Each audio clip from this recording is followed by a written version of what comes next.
Bonjour à tous. On va laisser les dernières personnes s'installer. Donc on est parti pour 50 minutes avec Arnaud. Arnaud qui va nous expliquer comment on peut se débarrasser ou en tout cas éviter le plus possible les séances pénibles et longues. Et je parle en tant que PO, donc je sais de quoi je parle, de backlog refinement que tout le monde a dû connaître à un moment ou à un autre. Et je laisse la parole à Arnaud. Merci. On m'entend bien? Yes. Bon, je vais peut-être laisser tout le monde s'installer. Gentiment arriver.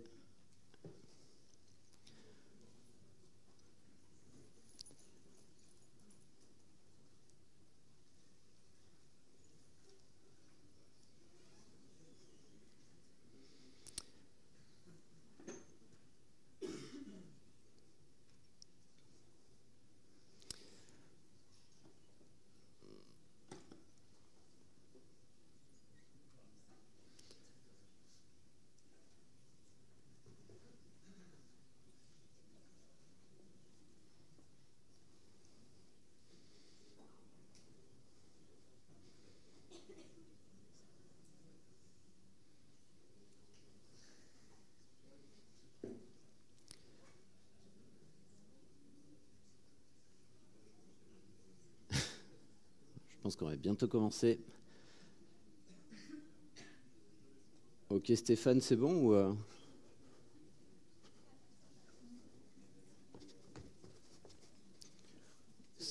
Ouais, dernier, ok, cool.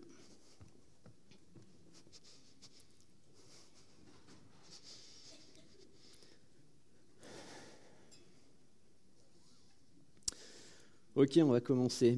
Bonjour à tous, merci d'être là. C'est assez marrant parce que ce talk, je l'ai donné sous différentes versions et quand je parlais juste d'example mapping, il y avait beaucoup moins de gens. Mais dès que j'ai commencé à parler de réunions un peu longues et des fois un peu pénibles, ça a mobilisé beaucoup plus les gens. Alors avant de parler d'example mapping, je vais commencer par me présenter rapidement. Je m'appelle Arnaud Langlade, je suis artisan logiciel en indépendant, je vis sur la côte basque et je suis aussi organisateur d'une conférence. C'est Agile Pays Basque qui aura lieu le 12 septembre sur la côte basque, donc on n'a pas fait hyper original sur le nom. Et nous aussi, on a un spot qui est quand même plutôt pas mal, la côte basque, et en plus d'avoir la mer, on a aussi des vagues, ce qui est plutôt cool. Alors je pense que pas mal de personnes dans la salle ont connu ce moment-là où effectivement c'est le moment de travailler sur une nouvelle feature, un nouvel epic, un nouveau produit, peu importe. Et c'est le moment où le product manager vient et rassemble l'équipe et va présenter ce sur quoi on va travailler. Et la façon dont moi je l'ai vécu, c'était soit, des fois on appelait ça des grooming, des backlog refinement ou n'importe quel nom de réunion qu'on peut avoir, où le product manager, forcément, rassembler les devs et expliquer, que ce soit une story ou plus, présenter des mock-ups, pas mal de choses. Et ça, c'était des réunions qui, moi, me paraissaient très très longues, quoi. Où on était plutôt en mode, les développeurs écoutaient le product manager parce que c'est lui qui distribuait l'information et qui allait expliquer ce sur quoi on allait travailler. Et le problème des réunions qui peuvent être un peu longues, voire longues tout court, c'est que ça peut être compliqué quand on reçoit l'information de rester concentré jusqu'au bout. Parce que dans ces réunions, en général, même si ce n'était pas interdit de pouvoir discuter, etc., on est quand même plutôt dans une position où on essaie de comprendre ce qui se passe, donc on écoute plus le product manager et on est un peu dans un channel un peu unidirectionnel au niveau de l'information. Et donc compliqué de rester, en tout cas pour ma part, concentré jusqu'à la fin. Quand on a des réunions qui sont longues, c'est le meilleur moyen de perdre le focus.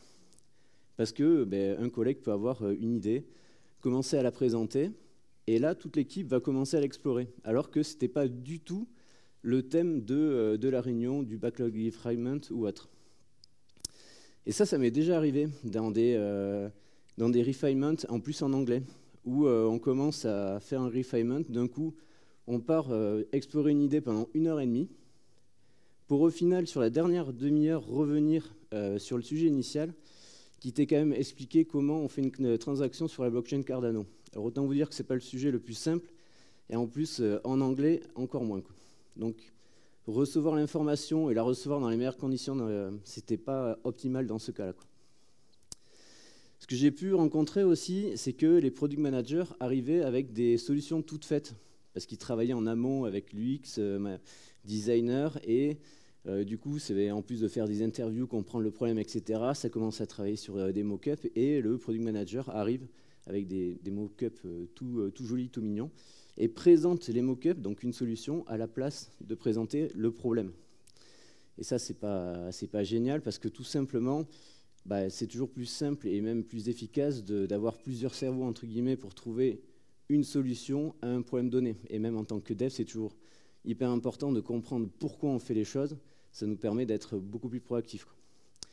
Et là, je ne veux pas taper sur les product managers, hein, parce que j'essaie de me mettre aussi dans leur place, en faisant un autre atelier, par exemple, qui était un event storming. Et du coup, moi qui critiquais et qui disais « ouais, on a souvent des solutions qui sont proposées », ce que j'ai fait, c'est donner une solution aussi aux personnes qui faisaient l'atelier. Donc, ce n'est pas tout le temps évident et c'est toujours mieux d'arriver avec un problème. Et ce qu'on aime bien dans ces petites réunions, à la fin, c'est donner des petits chiffres, histoire de savoir combien ça va coûter. Après, on peut donner différentes échelles pour avoir une impression qu'on n'estime pas vraiment, etc. Mais bon, je ne suis pas vraiment fan des estimations. En plus, la littérature montre que ce n'est pas hyper efficace, et ça, on en parlera un peu plus tard. Une fois qu'on avait fini ces réunions, c'est plutôt bien. En tant que dev, on passe à la phase où c'est un peu plus créatif, quoi. C'est-à-dire que moi, je vais pouvoir commencer à coder quelque chose qui va apporter de la valeur en production. Et c'est là qu'arrive un autre problème. C'est-à-dire que quand j'ai passé 2 heures à écouter mon product manager, où je pensais avoir tout compris, eh bien, quand je commence à mettre les mains dans le cambouis, que je relis sa user story, que je commence à travailler sur ma tâche, je m'aperçois qu'en fait, il me manque de l'info et j'ai besoin d'aller poser des questions. Mais moi, la plupart des product managers avec lesquels j'ai travaillé, ils avaient un agenda hyper compliqué. Ce qui fait que on posait une question, on attendait 2 heures une réponse, on continue à travailler, une autre question arrive, et du coup, il y avait une grosse latence et c'était pas hyper fluide et hyper agréable. Tout ça pour dire que Alberto Brandolini dit que c'est pas le savoir des parties prenantes qui part en production, mais c'est l'ignorance des devs. Et ça, qu'est-ce que ça veut dire? Ça veut dire que si moi, en tant que dev, quand je travaille sur quelque chose, je ne comprends pas ce qui est attendu, il y a de fortes chances que je travaille sur quelque chose qui ne serve à rien. Donc moi, en tant que dev, ça va me frustrer, quoi, parce que ce que j'aurais fait pendant X jours, il va falloir qu'on le mette à la benne. Mais d'un point de vue des parties prenantes, ça veut dire qu'on aura perdu du temps, et perdu du temps pour rien. Et quand on perd du temps pour les parties prenantes, c'est on perd de l'argent. Et en général, quand on commence à parler de sous-sous avec eux, ils ne sont pas hyper contents, surtout quand on en perd, quoi. Donc, quelle solution j'ai pu trouver à cette problématique-là? Je pense que vous en doutez, c'est quand même dans le titre de la conf. C'est l'example mapping. En fait, l'example mapping, ça va être une méthode pour avoir une discussion courte et productive. Ce qui est bien, c'est que ça ne dure pas plus d'une demi-heure. Donc ça, c'est bien, parce que déjà, les grosses réunions, on peut dire adieu à tout ça, et ça, c'est bien. Et c'est Mike Twain qui l'a créé, ou du moins qui l'a bien popularisé sur le net. Et son but, ça va être de clarifier en gros tous les critères d'acceptance d'une story, et ça va permettre en fait d'aligner vraiment tous les membres de l'équipe sur les problèmes qu'ils vont devoir résoudre. Alors, de qui on va avoir besoin pour un atelier d'example mapping? On va avoir besoin de ce qu'on appelle les 3 amis. Donc, dans les 3 amis, il va y avoir le product manager. Forcément, le product manager est là pour définir la vision produit, et c'est lui qui va être en capacité de répondre à la plupart des questions des membres de l'équipe. On va avoir forcément besoin des ingénieurs, parce que le product manager exprime un problème et les ingénieurs vont trouver une solution à ce problème-là. Et si vous en avez dans vos entreprises, on peut aussi inviter, et même vaut mieux inviter, les QA. Parce qu'en plus de chercher des bugs, ces personnes peuvent aussi s'assurer que ce qui est livré corresponde bien à ce qui est attendu. Et de manière globale, quand on fait du logiciel, il faut que ces 3 rôles dans une équipe soient clairement alignés pour que l'équipe aille vraiment dans le même sens. Moi, dans la plupart des entreprises dans lesquelles j'ai travaillé, en fait, le product manager, il avait 2 casquettes. Alors, celui du product manager, donc travailler sur la vision produit, savoir où est-ce qu'on doit aller, mais il avait aussi le rôle de domaine expert, c'est-à-dire que c'est lui qui avait le rôle de sachant d'un point de vue métier, quoi. Mais par contre, si dans vos entreprises, vous avez vraiment un expert du domaine en local, enfin, dans l'entreprise, n'hésitez pas à les inviter à vos ateliers d'example mapping. Pourquoi? Parce qu'en gros, c'est la source de vérité. Et ça sera toujours mieux que potentiellement votre product manager aille demander au domaine expert comment on doit faire telle ou telle chose ou comment ça se passe, parce que ça sera le meilleur moyen pour que, en gros, le product manager restitue sa compréhension. Et sa compréhension, c'est peut-être pas vraiment ce qui est attendu et c'est pas vraiment le domaine et l'information qu'il doit restituer à l'équipe. Par exemple, on prend un exemple assez simple. Vous travaillez sur un logiciel de compta, vous avez des comptables en interne. Si vous développez une feature qui est assez pointue sur la comptabilité, autant inviter votre comptable, trouver un peu de temps avec lui pour qu'il vous explique vraiment ce sur quoi vous allez travailler. Comme ça, vous serez sûr d'avoir bien compris ce qui a été attendu. Donc ce qui est bien avec tout ça, enfin moi, en tout cas ce que je trouve bien avec cette méthode, c'est qu'au lieu d'avoir de grosses réunions, on va se retrouver à avoir une plus petite réunion ou plusieurs petites réunions. Et ça, c'est plutôt pas mal. Ce qui est bien, c'est qu'on va commencer à clarifier en gros tous les critères d'acceptance. Donc on va dégrossir tous les critères d'acceptance, être sûr qu'on les a bien compris, et on va même pouvoir commencer à aller explorer les edge cases et être sûr que tout le monde a bien compris.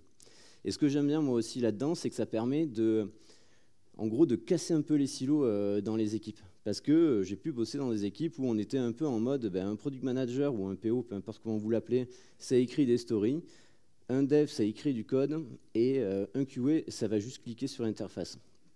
Là, l'avantage, c'est que déjà, en amont, on va essayer de comprendre en équipe et ensemble ce sur quoi on doit travailler. Et donc, du coup, je trouve que ça favorise la cohésion et du coup la collaboration. Alors, l'avantage, c'est qu'un example mapping, on n'a pas besoin de grand-chose pour organiser l'atelier. Alors, il y a deux cas. Le premier, c'est en présentiel. Donc, on va avoir besoin d'une grosse table sur laquelle on va pouvoir disposer des feuilles cartonnées de 4 couleurs différentes, donc du jaune, du vert, du rose et du bleu. L'avantage de la table, c'est qu'en fait, toute l'équipe peut se mettre autour de la table et disposer les feuilles cartonnées sur la table. L'avantage d'une fiche cartonnée, c'est que vous pouvez facilement la déplacer, contrairement à un post-it que vous collez sur le mur. Potentiellement, entre le fait de coller-décoller le post-it plusieurs fois, le collant ne va plus coller, ça va tomber, c'est pas pratique. Modulo, vos collègues qui aiment bien arracher les post-it et donc du coup on se retrouve avec des post-it perpendiculaires au mur et du coup on n'y voit pas grand-chose. Donc c'est beaucoup plus simple. Ce qu'il faut savoir, c'est qu'en remote, on ne peut pas avoir de table virtuelle, donc il y a des outils pour ça. On en reparlera un peu, on en reparlera à la fin de la conf du cadre du remote. Ce qu'il faut savoir, c'est que j'ai potentiellement un biais parce que j'ai dû organiser 90% de mes ateliers d'example mapping en remote. Donc forcément, peut-être que si quelqu'un ici a une expérience avec l'example mapping qu'il a fait qu'en présentiel, il aura peut-être une autre façon de voir les choses, quoi.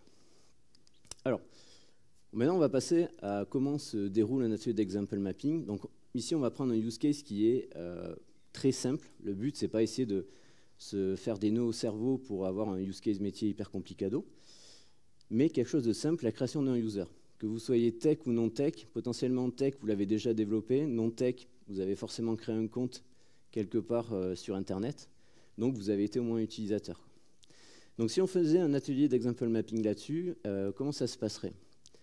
Ce qu'on va faire, c'est qu'on va commencer par noter le titre de la story sur une fiche cartonnée qui est jaune. À partir de là, c'est le product manager qui va rentrer sur scène et qui va expliquer, en gros, va expliquer la carte et ce qui est attendu. Et il va donner la liste des business rules, des règles métiers à l'équipe. Et ça, on va les lister sur des petites fiches cartonnées bleues. Si on prend notre exemple ici, deux règles assez simples. C'est pour créer un compte, il faut donner un email et un mot de passe. Et l'email, en fait, on ne pourra pas l'utiliser 2 fois pour créer un compte. À partir du moment où on a la liste de règles métiers, du coup, c'est là où justement on va essayer d'illustrer ces règles métiers. Et ça va permettre justement d'avoir une discussion avec le product manager et, par exemple, moi en tant que dev, être sûr que j'ai bien compris, quoi. illustrer la règle métier avec des exemples concrets. Et le format que moi j'ai le plus utilisé pour illustrer mes règles métiers, c'est une forme simplifiée du given when then. Donc ça, c'est ce qu'on peut retrouver dans le BDD. Donc le given, c'est ce dont j'ai besoin. Pour le when, exécuter une action. Et le then, en gros, c'est définir le résultat de l'action. Pour les devs, c'est l'équivalent du AAA, du Arrange, Act, Assert. Et si je parle de version simplifiée ici, c'est tout simplement parce que je ne me suis pas amusé à faire des beaux scénarios Gherkin, parce que le given when then, vous l'avez dans le Gherkin. Parce qu'en général, quand à cette étape-là, on essaie de faire du Gherkin, on va plutôt batailler sur la forme que le fond. Et ce qui est important, moi je pense, en tout cas si on a fait d'example mapping, c'est plutôt avoir une discussion avec le métier et être sûr qu'on a bien compris, plutôt que faire un petit scénario Gherkin aux oignons. Donc à partir de là, si on repart sur notre exemple, ben on va commencer à illustrer la première règle métier. Donc la première règle métier, c'est que je dois fournir un email et un mot de passe pour créer ce compte-là. Donc je vais commencer par le cas passant, celui qui, quoi qu'il arrive, va me permettre de pouvoir créer un compte. Et donc ici, ben, le cas passant, c'est si je donne un email par exemple arnaud@compagnie.com et un mot de passe, eh ben, ça veut dire que le résultat, c'est mon compte est créé. À partir de là, je vais commencer à aller chercher tous les cas qui ne vont pas passer. Ben, si au moment où je tente de créer un compte, ben, je ne donne pas mon email, eh ben, dans ce cas-là, je vais avoir une erreur. Si je ne donne pas mon mot de passe, je vais avoir une erreur, etc. Et là, on va aller chercher tous les cas qui ne vont pas passer. Et c'est là où on va essayer de gratter un peu avec, essayer de voir si on n'a rien oublié. Et à partir du moment où on est à peu près tous d'accord que le product manager ou l'expert du domaine est OK, on peut passer à la règle suivante. Ici, je ne peux pas utiliser 2 fois mon email pour créer un compte. Premier cas, personne n'a enregistré sur l'application, enfin premier exemple plutôt.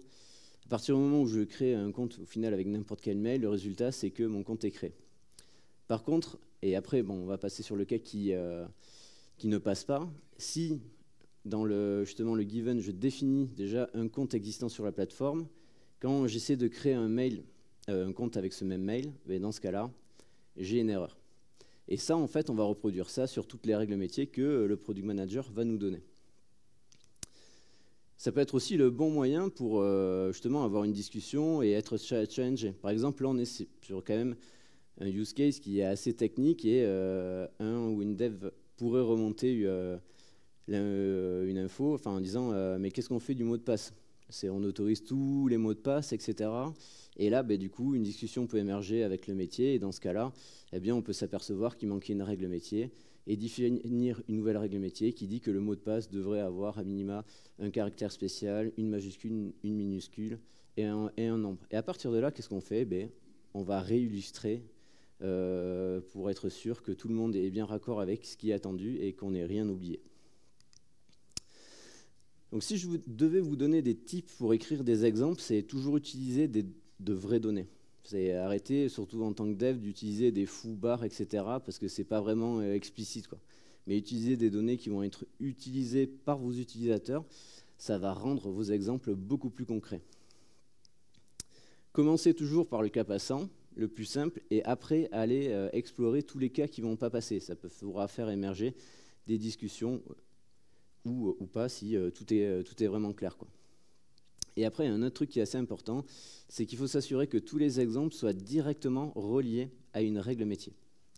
Et ça, on y reviendra un tout petit peu plus tard.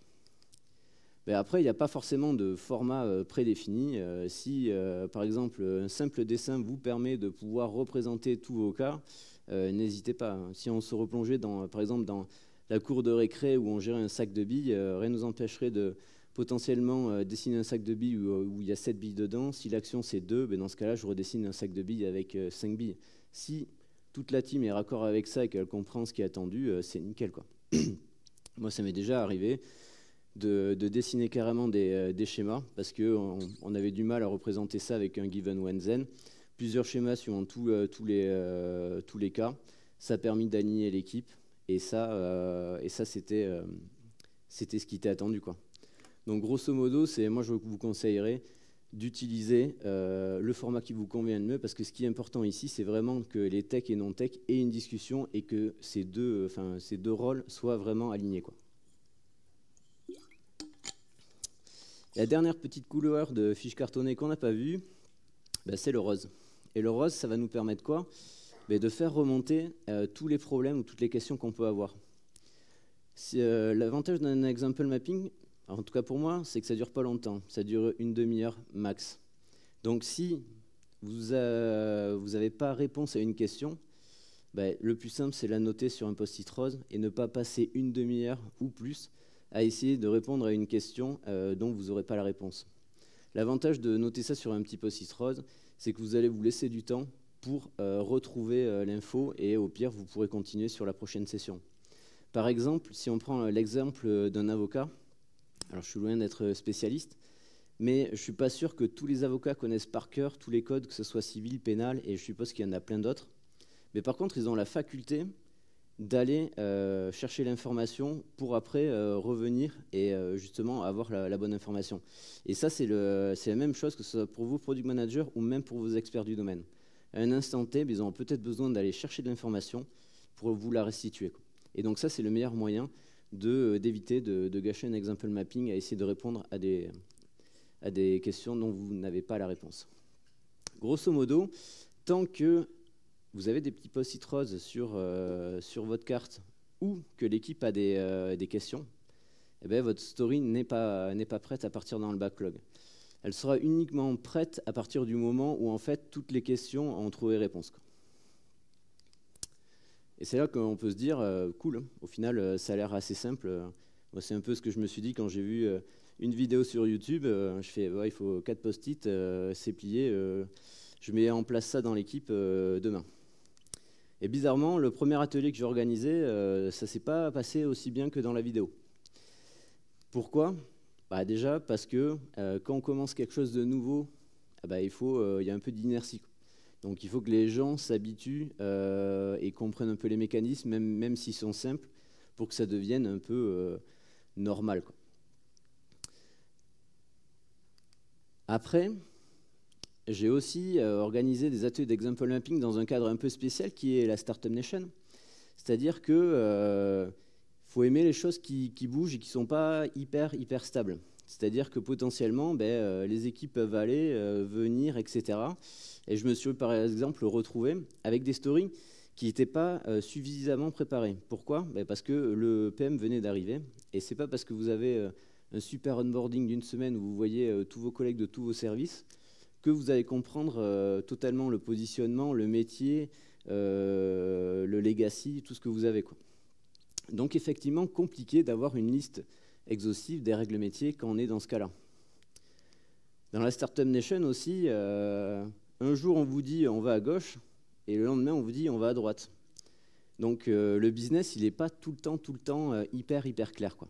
Alors je ne dis pas que c'est le cas dans toutes les startups, mais en tout cas, vu que ça bouge pas mal, c'est vrai que des fois tout n'était pas clair pour nous et on a un peu du mal à lancer nos ateliers. Et qu'est-ce qu'on a fait en fait pour bypasser ce problème? C'est qu'on a commencé à avoir une discussion en équipe. Et au lieu de commencer par avoir une liste de règles métiers, vu qu'elles n'étaient pas là, on a commencé par écrire des exemples à partir de la discussion qu'on avait. C'est-à-dire que ça nous permettait de valider point à point la discussion qu'on avait et être sûr que tout le monde était bien aligné, qu'il n'y avait pas d'incompréhension. À partir du moment où on arrivait, en plus en se challengeant, etc., à avoir une compréhension qui nous semblait assez claire et à être aligné. Ce qu'on a fait, c'est qu'on a commencé à regrouper ces exemples par thématique, quoi. Et à partir de là, ça nous a permis de pouvoir faire émerger des règles métiers. Alors ici, clairement, ce n'est pas du tout une organisation d'un atelier d'example mapping by the book. C'est juste que nous, je vous livre ça tout simplement parce que ça nous a permis à un instant T, avec des équipes où on était bloqué, de pouvoir lancer des ateliers. Idéalement, maintenant, si je me retrouvais dans ce cas-là, ce que je ferais, c'est que j'irais parler en amont avec le product manager pour m'assurer que tout est un peu plus carré et qu'on a à peu près la liste des règles métiers pour que ça soit un peu plus smooth. Mais potentiellement, si demain, vous voulez faire un atelier et que vous avez du mal à les lancer, peut-être que ça peut être un moyen de lancer la chose.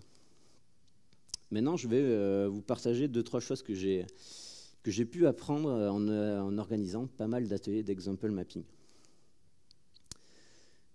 Si vous avez une règle métier qui a énormément d'exemples, c'est un indicateur.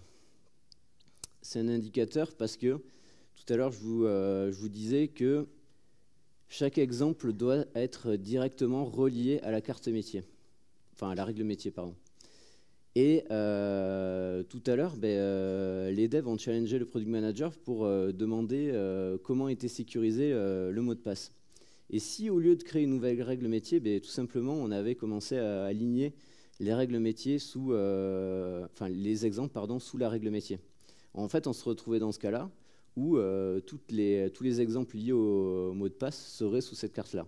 Mais ce qu'on peut voir ici, et comme on l'a vu tout à l'heure, en fait, ces 3 exemples ne sont pas directement liés à la règle métier, parce qu'ils sont liés en fait au fait qu'on a une règle métier qui va être dédiée à, en gros, à la sécurisation du mot de passe.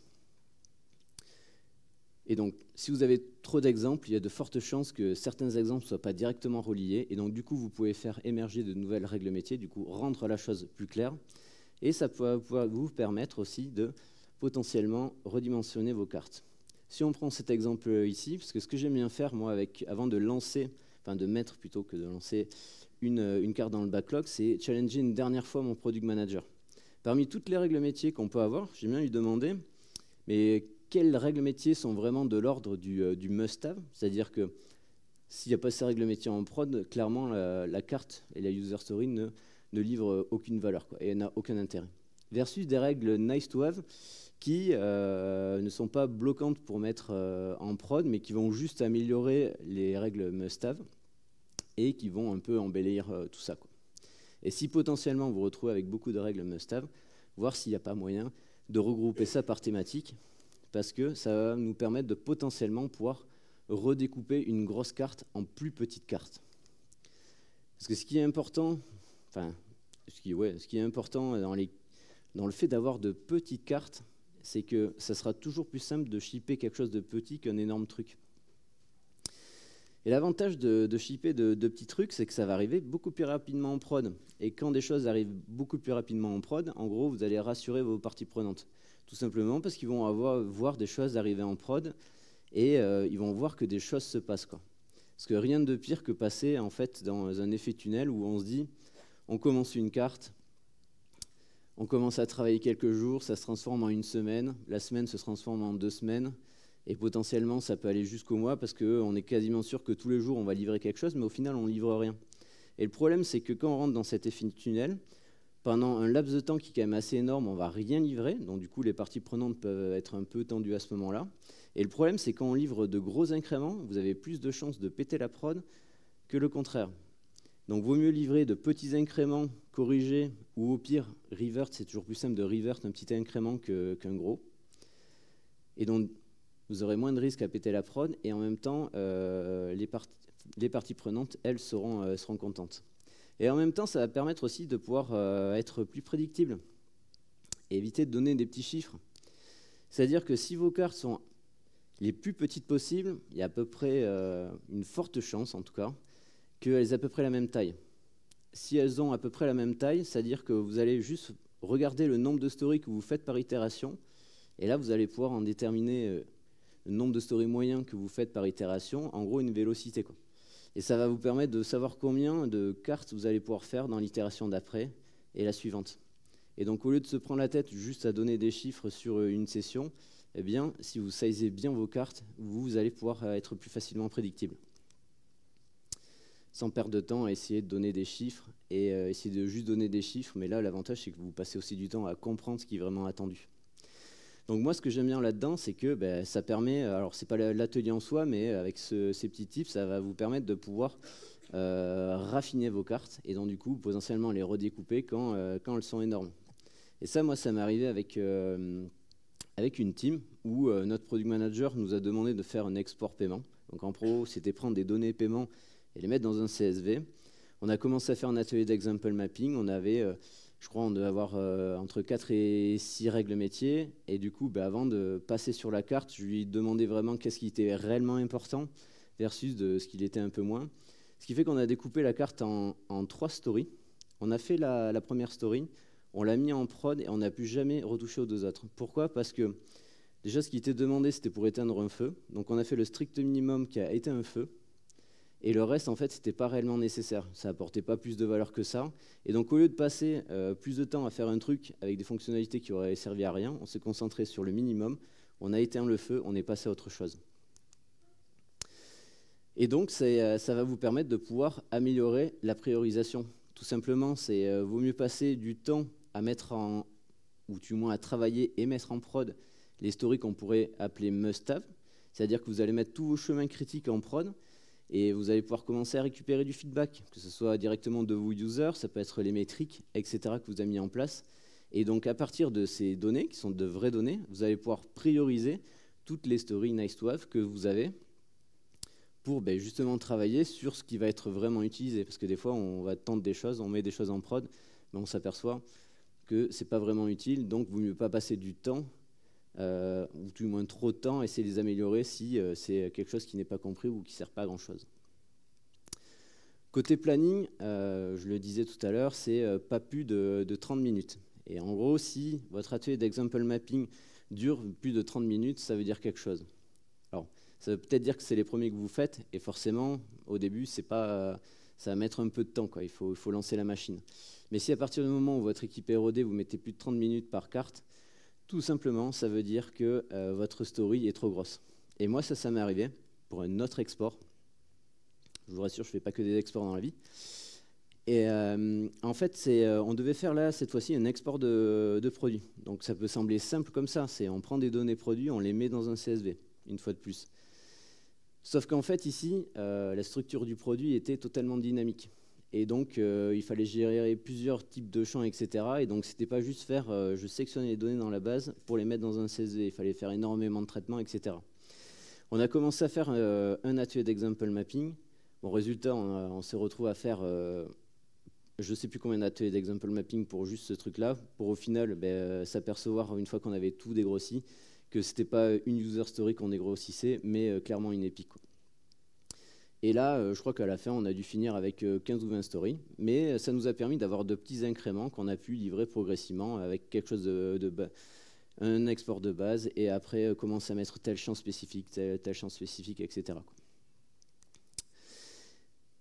Comme je le disais aussi, alors je ne sais pas pour vous, mais en tout cas moi, les product managers ou les experts du métier, c'est des gens qui sont souvent en réunion, et donc pour les avoir, surtout si vous voulez faire des ateliers d'example mapping régulièrement, en tout cas nous ce qu'on faisait c'était on programmait un créneau tous les jours après notre daily, une demi-heure, ce qui permettait d'être sûr que toute l'équipe soit dispo à un instant T, et donc du coup on utilisait ce créneau si on en avait besoin, si on n'avait pas besoin on ne l'utilisait pas, mais ça permettait d'avoir tout le monde de dispo à un instant T, quoi. Et le but c'était toujours s'assurer qu'on ait les stories de l'itération d'après prêtes, et potentiellement, on pouvait aller un peu plus loin et dégrossir un peu plus. Bon, on n'essayait pas de dégrossir 6 mois de story, quoi, mais toujours avoir un peu d'avance, quoi. Cet atelier, je l'ai organisé de 2 façons différentes. La première, c'est toute l'équipe était là, et la seconde, c'était seulement les personnes qui allaient être concernées par la story qu'ils allaient faire. Moi, je ne suis pas fan de cette façon de faire, tout simplement parce que on est un peu plus sur la gestion de la ressource, quoi. C'est-à-dire on ne va pas défocaliser toute une équipe pour faire une carte, quoi. Mais je ne pense pas que ça soit le bon moyen, enfin je ne pense pas que ce soit bien. Pourquoi? Parce que si toute l'équipe dégrossit une story, ça veut dire que toute l'équipe va apprendre le métier, justement, et si un de mes collègues fait une story, le code qu'il va produire pour une story donnée, eh bien, il y a de fortes chances qu'à un moment ou à un autre, je retouche ce code-là parce que je vais faire une nouvelle story qui va impacter cette partie de l'application, etc. Donc, ce sera toujours mieux que je sois dans l'atelier d'example mapping, que je comprenne le métier, qu'on les dégrossit ensemble, et que quand je retouche ce code-là, en fait, j'ai le métier en tête, et ça sera toujours plus simple que tout réapprendre, etc., quoi. Donc, en fait, c'est là où c'est assez intéressant. Ça va permettre à toute l'équipe de vraiment comprendre les problématiques métiers, quoi. Et ça permet aussi de partager la connaissance, et c'est un moyen qui est quand même assez efficace. Je vous parlais de la Startup Nation tout à l'heure. Je me suis retrouvé dans une équipe où on devait monter un nouveau produit from scratch, et du coup l'équipe a été montée aussi from scratch. C'est-à-dire que je me suis retrouvé en étant le seul vieux, entre guillemets, enfin ancien dans la boîte, avec un nouvel EM, un nouveau PM et 2 nouveaux devs. Et donc, compliqué quand il y a une équipe vraiment construite de zéro pour partager la connaissance. Et en fait, on a mis en place ces ateliers d'example mapping et ça a permis de faire monter toute l'équipe beaucoup plus rapidement en compétences. Tout simplement parce que moi, ça faisait déjà 4 ans que j'étais là, j'avais quand même un overview qui était assez costaud sur le métier. Et ça, j'ai pu transmettre un maximum d'informations dans ces sessions-là, et ça a permis de faire monter l'équipe en compétences beaucoup plus rapidement que si on bossait chacun dans notre coin. Au niveau des rôles, le product manager, en tout cas moi, s'il y a des PM dans la salle, je vous conseillerais de ne pas chercher à écrire les post-it ou les fiches cartonnées, etc., comme j'ai pu le voir dans certains ateliers que j'ai essayé d'organiser, mais plutôt laisser le reste de l'équipe s'en charger, parce que ça va rendre l'équipe proactive et ils ne vont pas être en mode posture j'attends qu'on me dise des choses, etc., quoi. Et ça, c'est plutôt pas mal. Tous les autres membres qui sont présents à l'atelier vont être là pour forcément poser les questions et apprendre. Hein. Et aussi, ce qu'on peut faire, ça peut être le bon moyen de challenger, surtout quand vous avez un peu aussi de recul sur le métier ou des choses comme ça, faire remonter des infos, échanger. Et ça, c'est plutôt pas mal, quoi. Et après, le dernier rôle qui peut être pas mal, c'est avoir un animateur, quoi. Juste quelqu'un qui va faire gentiment la police, quoi. C'est-à-dire que s'il y a des gens qui sont un peu timides, leur donner un peu plus la parole ou les faire parler. Et à contrario, les gens qui prennent trop de place, faire en sorte qu'ils en prennent un peu moins. Ou du moins que ça soit à peu près équilibré, quoi. Bon, le but, c'est clairement que l'atelier se passe dans les meilleures conditions possibles. Mais en plus des 3 amis, vous pouvez inviter plein d'autres personnes. Hein.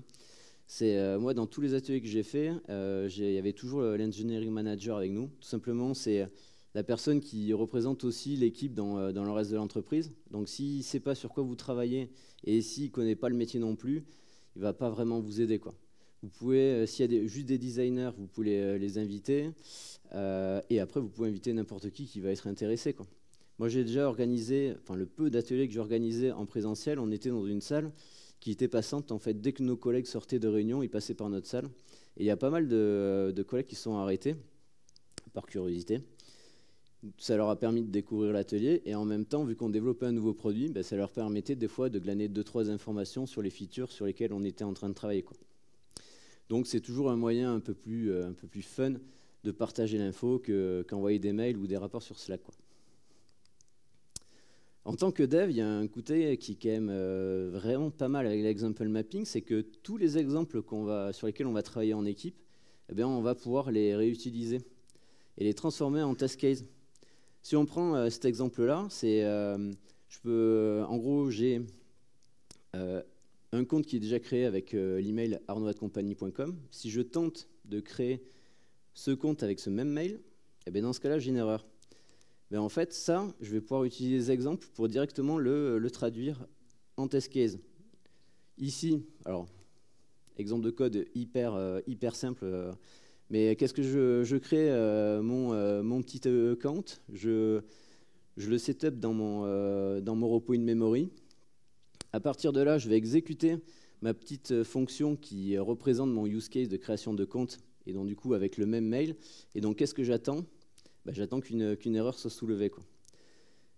Et ça, c'est plutôt pratique parce que, en fait, quand je vais commencer à faire une story, qu'est-ce que je fais ? Je prends mon atelier d'example mapping, je commence par une règle métier, je prends l'exemple, je le traduis en test, il est au rouge, il passe au vert, je fais la même chose avec l'exemple d'après, et quand je dépile tous mes exemples, logiquement, ma carte est finie. Et ça, c'est plutôt bien parce que ça prémâche quand même pas mal le boulot, quoi.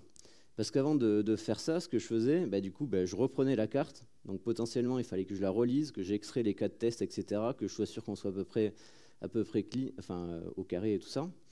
Et donc là, en fait, on a pré-mâché le boulot en équipe. Et l'avantage, en plus, c'est que toute l'équipe l'a validé, quoi. Donc ça, c'est plutôt pas mal. Donc on se prend un peu moins la tête, quoi. Et plus simple à dépiler des stories. Et je ne suis pas QA, mais je me dis que les QA peuvent faire exactement la même chose, c'est-à-dire reprendre tous les exemples pour créer leur scénario de test. Je vous le disais tout à l'heure, j'ai organisé 90% de mes ateliers en remote, en full remote. Et le pire, c'est que dans les 10% qui restent, j'ai organisé plutôt les ateliers en mode semi-remote, c'est-à-dire qu'on n'était jamais tous là, c'est-à-dire qu'au lieu d'avoir notre super table avec nos feuilles cartonnées, ce qu'on faisait, c'est que on utilisait des outils pour émuler justement notre table, c'est-à-dire que nous, on utilisait vachement Miro. Alors, j'ai pas d'accent chez eux, mais il y a plein d'autres outils qui font la même chose. Ça permet d'émuler un dashboard virtuel sur lequel vous pouvez mettre des post-it. C'est peut-être pour ça que j'ai dit des fois post-it à la place de fiches cartonnées dans la presse. Et donc, quand je vous disais que les 10% d'ateliers que j'ai organisés n'étaient pas vraiment en mode avec la table, c'est tout simplement qu'on était dans un canapé devant Vidéoproge avec tout simplement nos dashboards d'example mapping parce que potentiellement, soit il manquait une personne ou potentiellement sur la session d'après, l'équipe était en remote, etc. Donc, ça nous a aussi permis d'avancer de cette manière-là, quoi. Donc tout ça pour dire qu'il y a tout un tas d'outils qui vont vous permettre de pouvoir faire des example mapping en remote. Un truc qui peut être bien en full remote, c'est d'avoir les caméras allumées, quoi.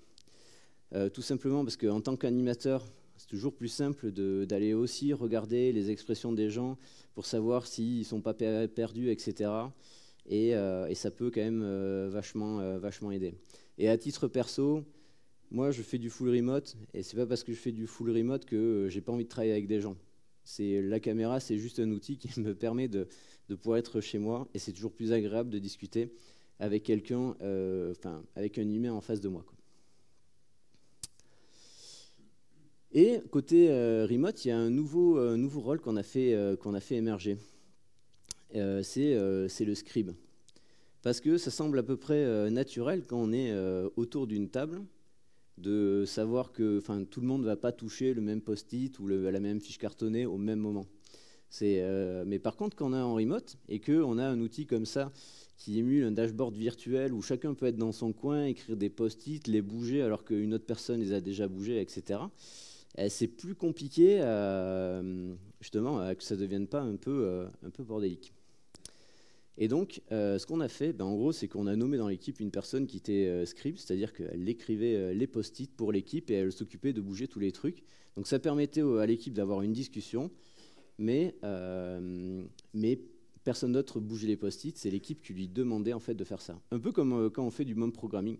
Mob programming, il y a quelqu'un qui a le clavier, il y a quelqu'un qui dit à la personne ce qu'il fait et l'équipe peut justement échanger et discuter. Et ça a permis d'avoir quelque chose d'un peu plus smooth. Et au bout d'un moment, ce qu'on a fait aussi, c'est qu'on a fait tourner les rôles. En général, ce que je fais quand j'attaque un example mapping avec une nouvelle équipe, je vais prendre le rôle d'animateur et scribe. C'est-à-dire que ce que je souhaite faire en tant qu'animateur, c'est faire parler les gens, surtout faire parler les tech et non-tech et que ça échange vraiment. Et je vais écrire au pire les post-it pour eux. Au pire, je peux formaliser les choses peut-être plus simplement au début parce que j'ai écrit déjà des exemples, etc. Donc ça permet de fluidifier un peu les choses. Et au bout d'un moment, à partir du moment où c'est à peu près, la mécanique est un peu lancée, ce qui peut être fait, c'est justement que par exemple, je lâche le rôle de scribe et progressivement d'animateur et le faire tourner dans l'équipe parce que ça va tout simplement impliquer tous les membres de l'équipe et ça va éviter d'avoir un peu des positions prédéfinies, etc. Bon, bien évidemment, le PM ou l'expert domaine expert, c'est un rôle qui, lui, malheureusement, ne bougera pas, quoi. Donc, on arrive à la fin de la presse. Si je vous parle de mon petit blog, c'est parce que si vous êtes intéressé par les slides, c'est là-dessus que vous allez pouvoir le trouver. Si vous êtes dev, il y a quelques quand même blog posts sur l'ingénierie de manière globale. J'aime bien écrire sur les tests, donc si ça vous parle, n'hésitez pas à aller faire un petit tour. J'attends que tout le monde flash. Pire des cas, je pense qu'on donnera les slides aussi à l'orga. Donc, il y a aussi le feedback. N'hésitez pas à donner du feedback sur le contenu de la presse, si ça vous a plu ou pas, ou s'il y a des choses qui ne vont pas, ça permettra de l'améliorer et de m'améliorer. Donc, je vous remercie. Si vous avez des questions, n'hésitez pas. Et JPI Basque, c'est le 12 septembre. Si vous êtes intéressé pour aller de l'autre côté de la France, n'hésitez pas. Merci.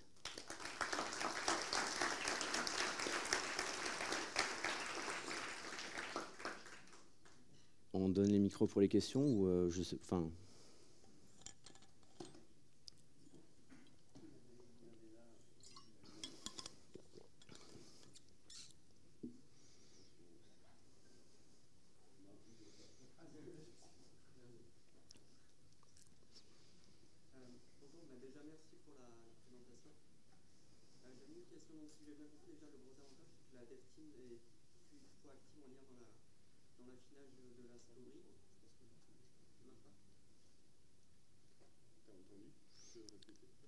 Eh ben, j'attends la fin de la question.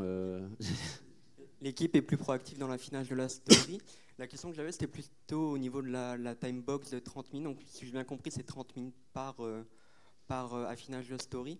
On va dire dans un refinement classique, en tout cas chez nous, on est plutôt à 4 stories par heure de refinement. Donc là, il faudrait compter 2 heures, par exemple, pour 4 stories dans ce cas-là. Bah, si tu vas plus vite, tu fais plusieurs... Nous, ce qu'on faisait, enfin après moi je te dis la façon dont je l'ai vécu, c'est comme toute méthode, il faut l'adapter à ton cadre. Je vais pas te donner un cadre rigide. Si tu es capable de faire une demi-heure de story, tu fais 2 stories, c'est cool. Ça veut dire que potentiellement en plus tes stories sont déjà bien slicées et tout. Donc c'est juste que le timing de 30 minutes en fait ça te donne un petit time box et ça t'évite de potentiellement partir n'importe où quoi. Parce que tu sais qu'en 30 minutes, si tu commences à dériver du sujet, il y a de fortes chances que tu finisses pas, quoi. Donc ça, c'est en fait, c'est l'avantage que tu peux tirer de ça. Nous, ce qu'on faisait, c'est qu'en général, on avait le daily le matin et après, on avait le créneau d'example mapping juste après. Donc en fait, avec certaines teams, c'était vraiment devenu une petite routine, quoi. On faisait le daily, on enchaînait direct après avec l'example mapping quand il y en avait besoin, parce que des fois, il n'y en avait pas besoin. Et ça permettait en fait de raffiner un peu tous les jours, au lieu de se taper une réunion qui est qui prenait trop longtemps et donc du coup il y avait ce petit créneau, c'était simple, rapide et on n'en parlait plus, quoi. Enfin, en tout cas c'est comme ça que je l'ai vécu. Okay. Je sais pas comment on fait passer les micros, mais il y a une personne qui lève la main depuis enfin c'est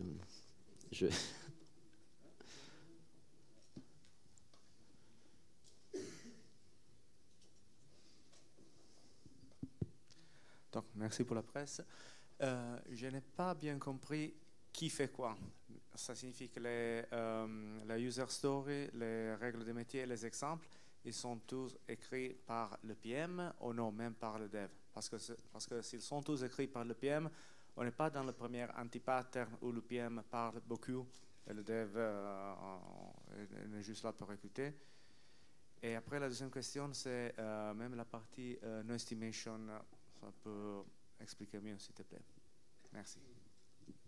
Alors pour répondre sur le no estimate, j'ai pas voulu faire une conf sur le no estimate. J'ai juste voulu insister sur le fait que si vous slicez vos stories les plus petites possibles, déjà vous allez mettre plus rapidement en prod, vous allez éviter des soucis, etc.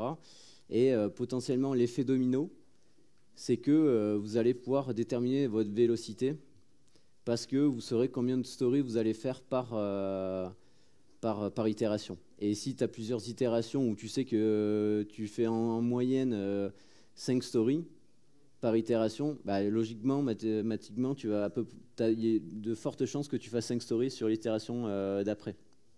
Donc ça peut être un effet positif d'essayer de slicer au maximum tes stories. Sur le côté example mapping, bah, ça ne va pas enlever le travail de discovery quand même du PM ou tout ce que tu veux. Forcément, il va quand même arriver, travailler sur une story, potentiellement le dégrossir, le sujet au maximum, prédécouper les choses sur ce qui peut lui sembler bien, tu vois, et après potentiellement voir comment tu peux redécouper ça derrière. Ça se trouve, ton PM, il peut être déjà capable d'avoir des petites stories. Voilà. Déjà, on a une équipe qui dépile de 4 stories en 1 heure, donc déjà, sont bien travaillées, quoi. Mais ton PM, là, il faudra quand même qu'il apporte du contexte à l'équipe, qu'il apporte toutes les règles métiers. Et l'avantage, c'est qu'au lieu qu'il y ait les given when then ou les critères d'acceptance dans une story, et que moi, en tant que dev, du coup, il faut que potentiellement on fait une session de refinement, on essaie de comprendre à peu près les choses, qu'après, je prenne la carte pour relire tout, me remettre tout en tête et potentiellement voir qu'il manque des choses ou que j'ai pas compris des choses. Là, c'est que à partir des règles métiers, en fait, tu vas l'illustrer. Et là, toute l'équipe va va travailler à l'illustration. C'est potentiellement, tu peux très bien demander à ton PM, mais vas-y, mais donne-moi un exemple, le cas passant. Et à partir de là, tu vas commencer à avoir une discussion avec lui, vous allez tirer les choses, et en fait, tous les membres de l'équipe vont pouvoir participer. Et c'est la discussion que tu vas avoir, que moi je trouve intéressante, parce que en tant que dev, enfin moi j'ai le point de vue de dev dans le truc, sûrement moins de PM, mais je vais aller pouvoir poser des questions, je vais pouvoir aller challenger mon PM et m'assurer que moi j'ai tout compris, quoi. Après peut-être que la presse, il faudrait qu'il y ait la même presse côté PO, peut-être que les PO vivent ça d'une manière totalement différente, quoi. Il y avait une question ou... On va prendre une dernière question, oui. Oui.